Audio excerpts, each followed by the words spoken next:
The war in Europe had ended. The Japanese were facing certain defeat in all of Asia.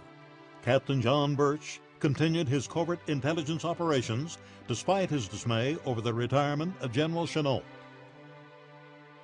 John's visits with Dorothy Ewan had been casual until the days of the spring of 1945. Their romance blossomed into serious love. But deep intuition convinced Dorothy that marriage might never be possible with this man who had pledged his life to his religious faith. The atom bombs dropped on Hiroshima and Nagasaki in August 1945 brought swift surrender from the Japanese. Russian forces moved into Manchuria, and Chinese Communist forces moved rapidly into Japanese territory in China, ahead of the nationalists and ahead of American forces. General Albert Wiedemeyer was determined to outflank the communists. He ordered OSS teams to Japanese bases to arrange surrender to the proper authorities. Captain John Birch and Lieutenant Bill Miller were ordered to the city of Suzhou, which had been a major Japanese headquarters. They took separate routes to get there. Birch's crew consisted of 3 Americans, 5 Chinese, and 2 Korean officers who spoke Japanese. Lieutenant Tung Fu Quan was aide to Captain Birch.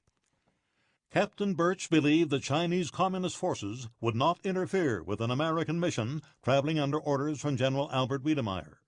He was tragically mistaken. The rail line on which the Birch party had been traveling was sabotaged by communist guerrillas. The American group then commandeered a rail handcar, breached the break in the rails, and proceeded towards Suzhou. Before reaching the city, they encountered a force of 300 communist troops. They attempted to confiscate the weapons and cargo of the American group. Birch demanded to speak to their commanding officer, but they never revealed the officer in charge. Instead, they were diverted to another communist squad farther along. Captain Birch ordered the members of his group to stay with their equipment and the handcar, while he and Lieutenant Tung went ahead to Huangkao. They were accompanied by 2 communist soldiers. After several frustrating delays, Birch angrily demanded that he meet a responsible officer. Finally, a Chinese communist officer stepped forth and demanded that Captain Birch be disarmed. And the communist commander was a regimental commander. He was furious because Birch was lecturing him in Chinese and saying, "What the hell are you doing? You know, you're ruining the railroad and you're destroying the hope for future of China and all that." So he treated them like little boys, you might say, bad little boys, misbehaving. At that point, Lieutenant Tung intervened, saying only he should be allowed to take Captain Birch's weapon. The Chinese communist officer then pointed to Tung and said, "Shoot him first." One of the soldiers fired, striking Lieutenant Tung in the right leg. Then the communist officer shouted, "Shoot the American." The soldier fired. The bullet tore into the left thigh of Captain Birch. Lieutenant Tung heard Birch say, "I'm hit in the leg, I can't walk." More shots rang out. The 2 wounded men were dragged to an open pit on the edge of town and left there to die. It was several days later that Lieutenant Bill Miller, who had been John Birch's companion officer on this fatal mission, arrived at Suzhou. There he discovered the horrifying news of his friend's death. That's when I was confronted with the newspaper in Chinese. They translated for me the Captain American by the name of Bay, Captain Bay, they called him, had been killed by the communists, and that his body had been brought into the morgue there in Suzhou by the Japanese army just that day. And there he was. Oh, I have photographs of him, you know, no flesh on his face. The communists scalped him, cut his ears off, and all the flesh off his face. Could this brutal killing have been avoided? Could John Birch have spared his own life by acting differently? Some believe that John's murder was an intentional effort to use the loss of his own life as a catalyst for a U.S. fight against Chinese communism. This idea is supported by Lieutenant Kwong Fu-tung, survivor of this tragedy. He reported that when he cautioned John about the possible consequences of showing resistance or antagonism toward these communist troops, John simply replied, "It matters not what happens to me, but it is important that our people back home know what kind of people we're dealing with here, whether they are friend or foe." What of the Chinese-American girl to whom John Birch had expressed his love? Dorothy Ewan had been totally involved in her duties with the 14th Air Force Service Group since she and John had parted earlier in the summer. After the Japanese surrender, Dorothy was awaiting an assignment in Kunming. Ready to board a C-47, an officer friend approached her and said, "Dottie, John's been killed." Dorothy was stunned by the news. Dazed and speechless, she climbed aboard her flight to Kunming. She carried out her duties by sheer force of habit, but she agonized to know the real truth of John's death. Upon her return to Chongqing, she searched constantly for more information, but without success. Then one day, while going through her volume of military mail, there was a letter for her. It was from Captain John Birch. It was dated August 13, 1945, written before John had been murdered by the communists. Dear Dorothy, perhaps I can find a way to see you again soon. The radio for the past 3 days has been loud with rumors of Japan's imminent surrender. It really begins to look as if this terrible war will soon be over. Yesterday, Sunday morning, I held a church service here, thanking God for bringing us to the eve of victory. All the men in my station attended, excepting one operator who could not leave his transmitter.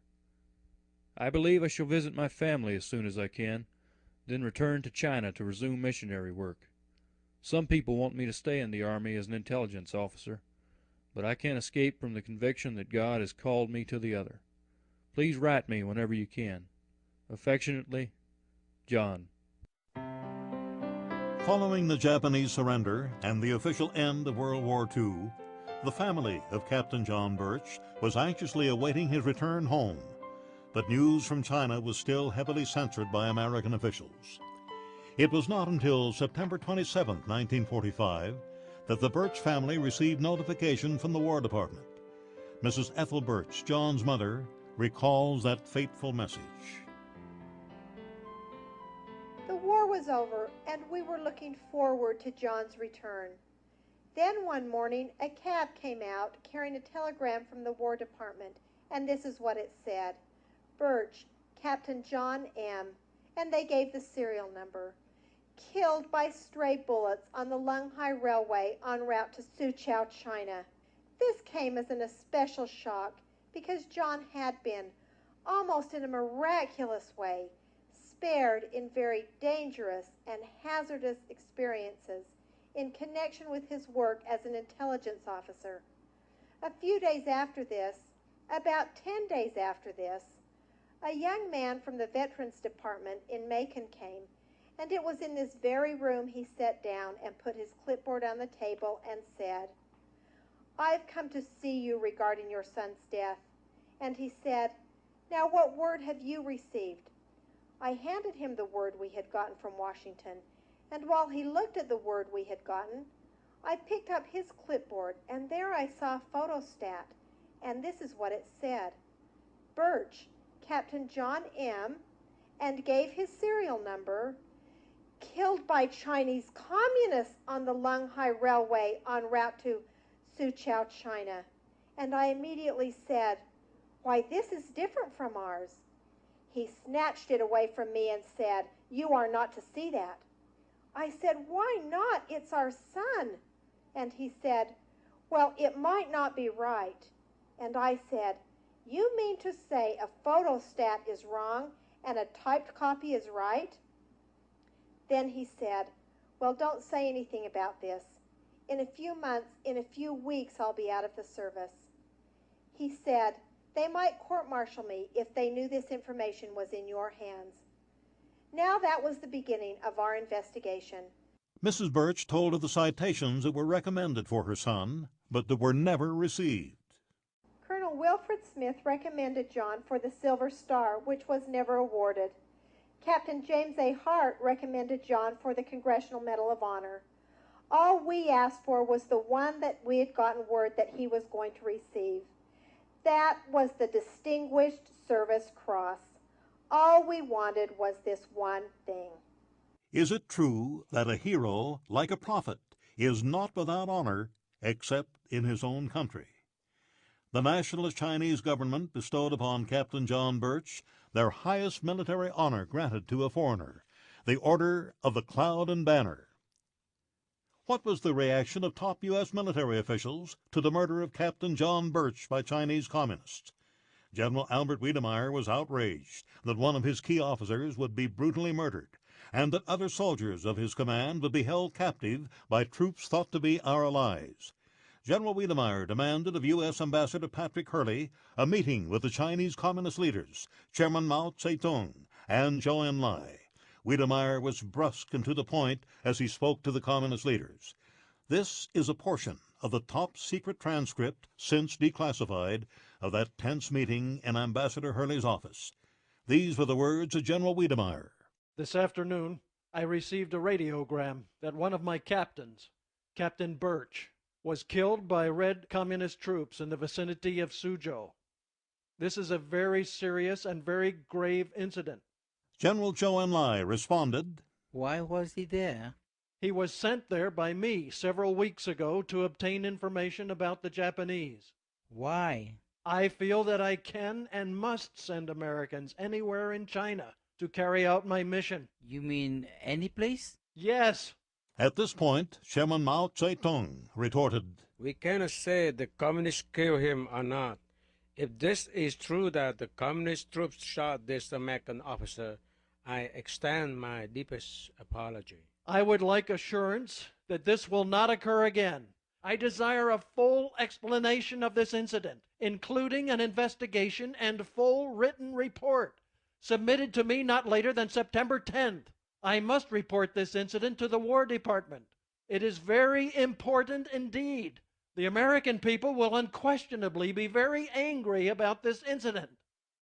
Very little was ever revealed to the American people about the death of Captain John Birch.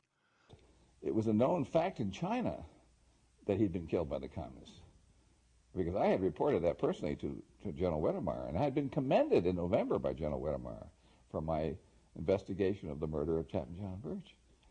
Then I went back to the Pentagon, and I was assigned, I was a regular Army officer, you see, and I was assigned into the Pentagon, a military intelligence service, in liaison with the State Department. And then I suddenly discovered that the Birch murder was secret, not to be discussed, and that was it. We were winning the war in China, but the communists were moving in all the time. And that's the terrible thing about it. At the very wrong time, they took over. I imagine they suspected that he knew too much about them, like Mao Zedong and Zhou Enlai. I don't know that, but I just suspected it. One of the major reasons that the communists knew that he must be destroyed, he was in their area working together with the communists to get a correlated fighting force. They knew him, he knew them, they knew he would be a threat to their desire to occupy and take over China, so they removed the threat and they took over China. They killed him.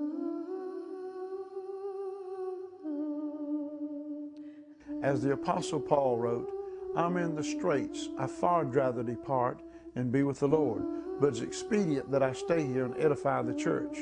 John also desired to stay and continue to serve the Lord, but if it was his time to depart, he was ready to go.